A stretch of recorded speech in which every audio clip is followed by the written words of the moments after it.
Hello दोस्तों। आज हम लोग डिस्कस करेंगे बजाज हाउसिंग फाइनेंस को। तो बजाज हाउसिंग फाइनेंस सब्सिडियरी है बजाज फाइनेंस की, और इनका आईपीओ आया था 2024 में 6,500 करोड़ का आईपीओ था। और इनमें प्रमोटर होल्डिंग 88% है, जो कि विद इन 1 ईयर इनको घटा के 75% तक लेके जाना पड़ेगा। तो इनके बिजनेस के बारे में डिस्कस करते हैं, इनका बिजनेस मॉडल कैसा है। तो ये लोग होम लोन प्रोवाइड करते हैं individuals as well as corporates को।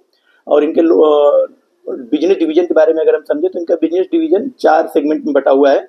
फर्स्ट है होम लोन, सेकेंड है लोन अगेंस्ट प्रॉपर्टी, थर्ड है lease rental discounting, and fourth है इनका डेवलपर्स फाइनेंसिंग। तो सबसे पहले होम लोन के बारे में समझते हैं।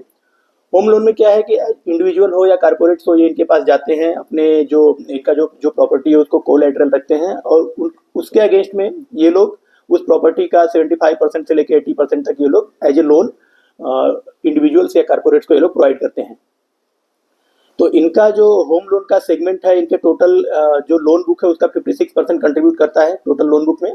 और इनका इस क्वार्टर में Q1 FY26 compare to Q1 FY25 से 21% का ग्रोथ आया है। और सेम इनका जो दूसरा सेगमेंट है उसको समझते हैं लोन अगेंस्ट प्रॉपर्टी। तो हमको किसी इंडिविजुअल को, अगर इंडिविजुअल हो या कारपोरेट हो, उसको अगर अपने बिजनेस को और एक्सपेंड करना है या कोई और नेसेसिटी है उसकी, किसी और ज़रूरत के लिए अगर उनको पैसे चाहिए होते हैं, तो वो अपने प्रॉपर्टी के पेपर्स लेके इनके पास जाते हैं। ये लोग क्या करते हैं, उसको एज ए कोलेटरल रख लेते हैं और उस पर ये लोग उनको लोन प्रोवाइड कर देते हैं। इसको लोन अगेंस्ट प्रॉपर्टी बोलते हैं। तो लोन अगेंस्ट प्रॉपर्टी में जो हाउसिंग फाइनेंस कंपनियां हैं, इनको बेनिफिट ये है कि ये लोग कुछ ज़्यादा परसेंटेज चार्ज करते हैं कंपेयर टू होम लोन। तो ये जो इनका सेगमेंट है, ये इनके टोटल लोन बुक का 10% कंट्रीब्यूट करता है, और इसमें 30% की ग्रोथ आई है इस क्वार्टर में compare to last year Q1। और थर्ड है इनका lease rental discounting. Lease rental discounting का मतलब होता है कि सपोज मैं आपको एक एग्जांपल देता हूँ लीज रेंटल डिस्काउंटिंग का, कि सपोज आपके पास एक कॉमर्शियल प्रॉपर्टी है जिसको आप किसी ऐसे जैसे टीसीएस या इन्फोसिस जैसी किसी बड़ी कंपनी को आप रेंट पर दे देते हैं, और आपको वो कंपनी 10 लाख रुपए पर मंथ का आपको रेंट प्रोवाइड करती है। और 10 साल के लिए आपका कॉन्ट्रैक्ट हुआ है उस कंपनी के साथ कि 10 साल के लिए आप उनको लीज पर दे दिए हैं। तो आपका टोटल रेंट जो जनरेट होगा 10 साल में वो कितना हो जाएगा, 10 lakh per month into 12 month into 10 years, लगभग 12 करोड़ रुपए का आपको 10 साल में रेंट मिल जाएगा उस बड़ी कंपनी के द्वारा। तो इस 12 करोड़ को टोटल एसेट मान के कंपनी इसके ऊपर कैलकुलेट करती है। अगर आप इसी को लेके किसी हाउसिंग फाइनेंस कंपनी के पास जाते हैं लोन के लिए, तो वो क्या करेगी कि इस 12 करोड़ रुपए पे लोन कैलकुलेट करेगी, 60 to 70% आपको एज ए लोन प्रोवाइड कर देती है। तो मीन्स अगर आपका 12 करोड़ का आपको रेंट मिलने वाला है 10 सालों में, तो उस पर कैलकुलेट कर लीजिए 6 से 7 करोड़ का आपको ऑलमोस्ट 7-7.5 करोड़ का लोन आपको सैंक्शन कर देती है हाउसिंग फाइनेंस कंपनियां। उसके अगेंस्ट में क्या होगा कि आपको जो आपकी कॉमर्शियल प्रॉपर्टी है उसको कोलेटरल रखना पड़ेगा, और जो रेंट आपको मिलने वाला था इस टीसीएस या इन्फोसिस या किसी बड़ी कंपनी से, वो रेंट एज ए ईएमआई सीधा जो फाइनेंस कंपनी है उसके पास जाएगा। तो इसे कहते हैं लीज रेंटल डिस्काउंटिंग।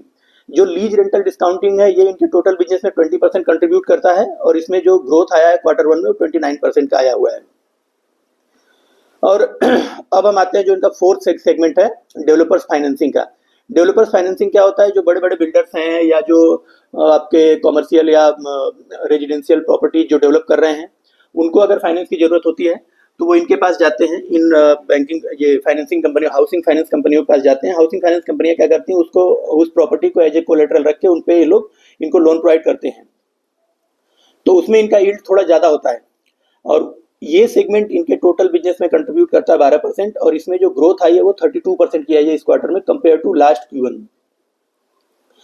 अब ये हो गया इनका बिजनेस सेगमेंट। अब हम इनके टोटल एसेट अंडर मैनेजमेंट के बारे में डिस्कस करते हैं। एसेट अंडर मैनेजमेंट मीन्स होता है जैसे आपका टोटल मार्केट कैप कितना है वो इनके एयूएम से डिसाइड होता है। तो इनका AUM more than 1 lakh crore है, और इनका एवरेज टिकट साइज देखेंगे। एवरेज टिकट साइज का मीन्स है कि एवरेज ये लोग कितना लोन प्रोवाइड करते हैं पर हेड, एक एवरेज निकाल लेते हैं। तो ये लोग जो इनका होम लोन में एवरेज टिकट साइज है 40 लाख का, और लोन अगेंस्ट प्रॉपर्टी में इनका एवरेज टिकट साइज है 60 लाख का। और अगर एवरेज फाइनेंसिंग कॉस्ट इनका देखें तो 7.9% है। एवरेज फाइनेंसिंग कॉस्ट मीन्स होता है कि सब आपको कितना एवरेज और इंटरेस्ट रेट आपको गेन हो रहा है लोन देने के बाद। सपोज आपने 50 लाख का लोन दिया किसी को, और 50 लाख के लोन पर अगर आपको 5 लाख रुपए का इंटरेस्ट मिलता है, तो वो कैलकुलेट होगा आपका कितना आ जाएगा, 10%। तो वो 10% आपका एवरेज फाइनेंसिंग कॉस्ट कैलकुलेट किया जाएगा। सेम ऐसे ही इनका जो एवरेज फाइनेंसिंग कॉस्ट है वो 7.9% है, और इनका नेट इंटरेस्ट मार्जिन 4% है।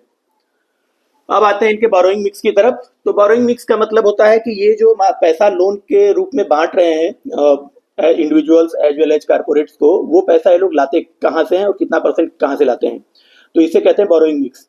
तो इनका जो टोटल बोरोइंग मिक्स में 37% पैसा है ये लोग ये बैंक से उठाते हैं, बैंक से जो लोन लेते हैं 37%, और 63% 37%, और जो 63% रिमेनिंग है वो पैसा ये लोग मनी मार्केट से उठाते हैं। और आपको तो पता ही होगा इनके पास सबसे बड़ा लेंडर तो इनके खुद के पास है बजाज फाइनेंस।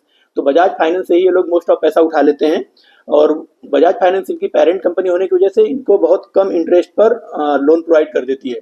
तो आप देखेंगे तो इनका जो मार्केट में इनका जो बोरोइंग मिक्स में जो इनका लोन ये पैसा उठाते हैं मार्केट से, वो सबसे कम रेट पे उठाते हैं कंपेयर टू कोई भी हाउसिंग फाइनेंस कंपनी उठा लीजिए, सबसे कम रेट पे बजाज फाइनेंस को ही पैसा मिलता है मार्केट से। इनका डिस्ट्रीब्यूशन नेटवर्क 215 ब्रांचेज इनके टोटल 174 सिटीज में, और 20 स्टेट्स एंड 3 यूनियन टेरिटरीज में ये लोग फैले हुए हैं। और इनका एनपीए देखते हैं। अगर एनपीए मीन्स बैंकिंग सेक्टर में एनपीए बहुत बड़ा रोल प्ले करता है। एनपीए का मतलब होता है कि नॉन परफॉर्मिंग एसेट्स। बैंकिंग या फाइनेंस सेक्टर में एनपीए वो होता है जो ऐसा पैसा जो आपने बांट तो दिया लेकिन आपको रिटर्न नहीं आ रहा है। आपको जो लेंडर है उसने पैसा आपको वो सपोज वो बैंकरप्ट हो गया या उसको कोई प्रॉब्लम हो गई और वो पैसा आपको वापस नहीं दे रहा है, तो ये इनका एनपीए नॉन परफॉर्मिंग एसेट जो है वो अपने सेगमेंट में सबसे बढ़िया है, सबसे कम है। इनका एनपीए है, अगर ग्रॉस एनपीए देखेंगे तो 0.3% है, और नेट एनपीए देखेंगे तो वो 0.11% है। मीन्स ऐसे बोरोवर जिन्होंने 90 डेज या उससे ज्यादा से इनको ईएमआई नहीं पे किया है वो केवल 0.3% है। तो इनका एनपीए अपने सेगमेंट में बेस्ट है, सबसे अच्छी कंपनी है एनपीए के मामले में ये हाउसिंग फाइनेंस सेक्टर में।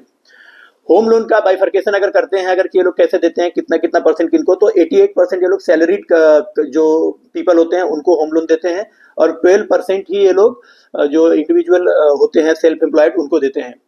तो ये अगर देखेंगे आप, ये होम फाइनेंसिंग सेक्टर में सबसे बढ़िया इनका जो हाईएस्ट है, इनका जो सैलरी क्लास को ये लोग होम लोन प्रोवाइड करते हैं।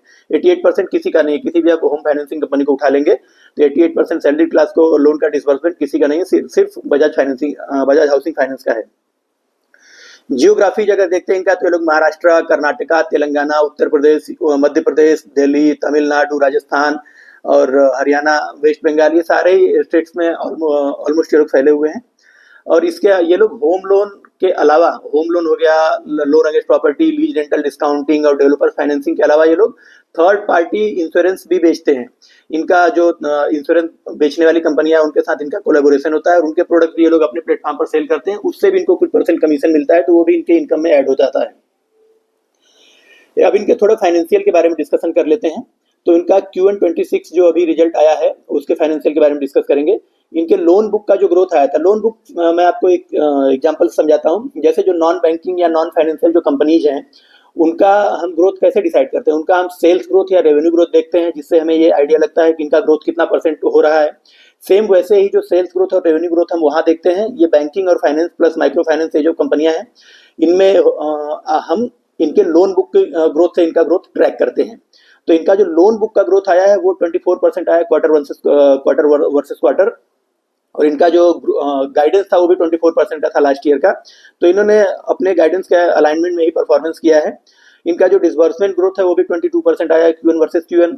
नेट इंटरेस्ट इनकम ग्रोथ अगर आप देखेंगे तो वो 33% आया है, मतलब इनका नेट इंटरेस्ट इनकम ज्यादा आया है कंपेयर टू लोन बुक के ग्रोथ। मीन्स इनका जो प्रोडक्ट मिक्स चेंज है वो इनका प्रीमियम की तरफ जा रहा है, मीन्स ये ज्यादा इंटरेस्ट चार्ज कर पा रहे हैं अपने कस्टमर से, इसीलिए इनका नेट इंटरेस्ट इनकम ग्रोथ जो है वो 33% आया है, और जो इनका लोन बुक का ग्रोथ है वो 24% है। अब अगर नेट इनकम ग्रोथ देखेंगे वो 25% का आया हुआ है, और इनका जो नेट इंटरेस्ट मार्जिन है वो 4% है। मैनेजमेंट का गाइडेंस भी यही हुआ करता है कि हम 3.9 to 4% से ग्रो करेंगे, तो ये भी इनका मैनेजमेंट के गाइडेंस के अलाइनमेंट में ही आया है। पैड ग्रोथ देखेंगे वो 21% का आया है।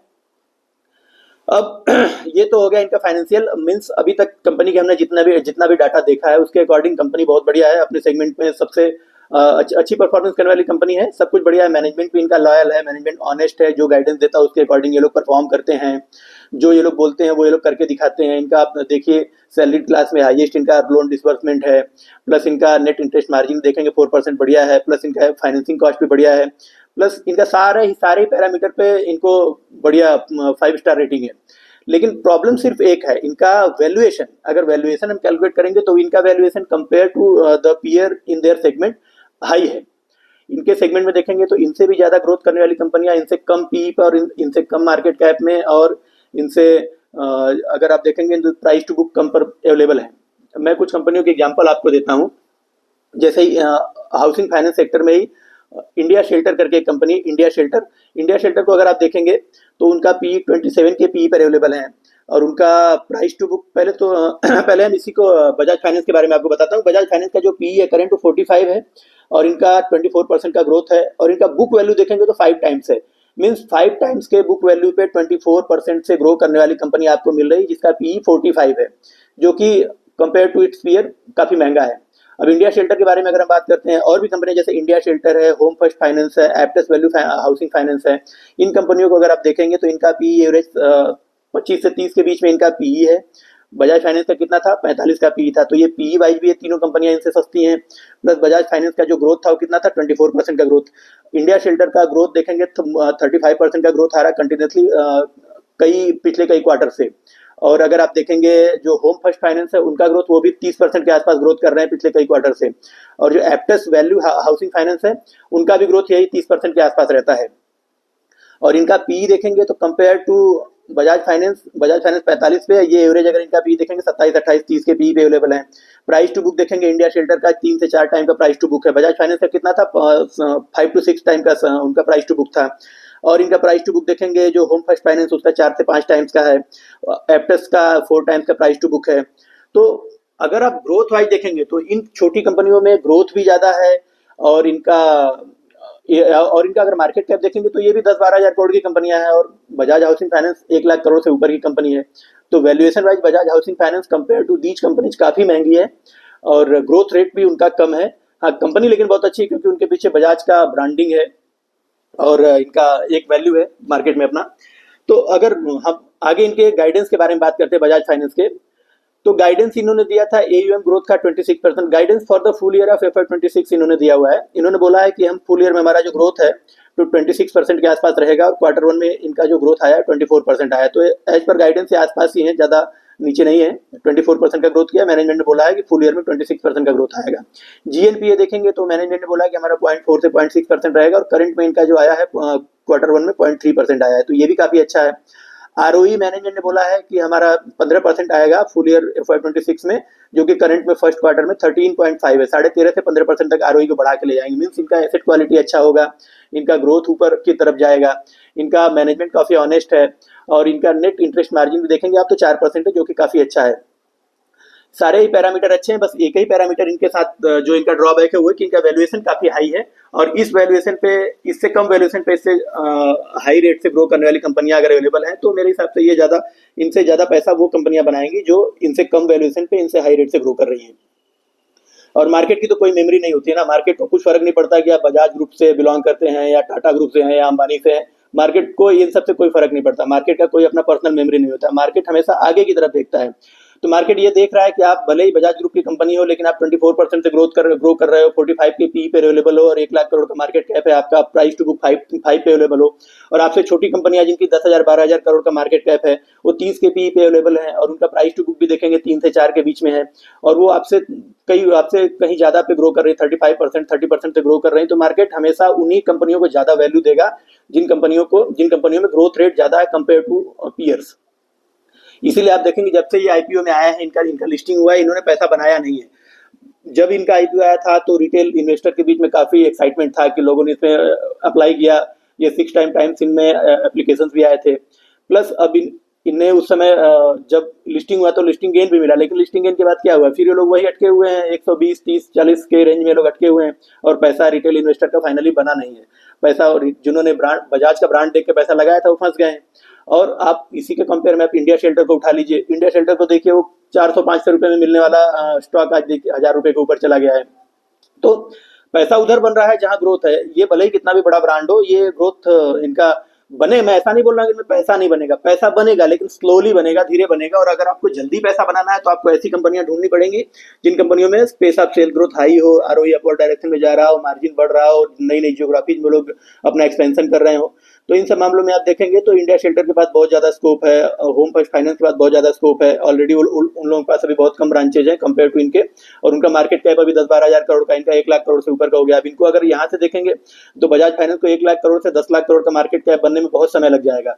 मे भी शायद बने ना, बहुत लगेगा भी तो बहुत ज्यादा टाइम लग जाएगा। और अगर इंडिया शेल्टर को देखिए 10,000 करोड़ का मार्केट कैप है, वो उनको 1 लाख करोड़ का मार्केट कैप होने में ज्यादा समय नहीं लगेगा। तो आपका पैसा वहां ज्यादा बनेगा कंपेयर टू यहाँ। हाँ, लेकिन इनका मैनेजमेंट अच्छा है, इनका मैनेजमेंट पॉइंट ऑफ व्यू से देखेंगे तो बहुत बढ़िया है। इनका आगे अगर सारे ही फैक्टर, बाकी इनके सारे पैरामीटर अच्छे हैं, बस वही प्रॉब्लम है सिर्फ वैल्यूएशन का। और तो दोस्तों, ये आई होप कि आप लोगों को ये बिजनेस एनालिसिस पसंद आई होगी। और आपके पास अगर कोई क्वेश्चन हो तो कमेंट बॉक्स में डालें, और फिर एक किसी नई कंपनी के बिजनेस एनालिसिस के साथ मिलेंगे। Thank you.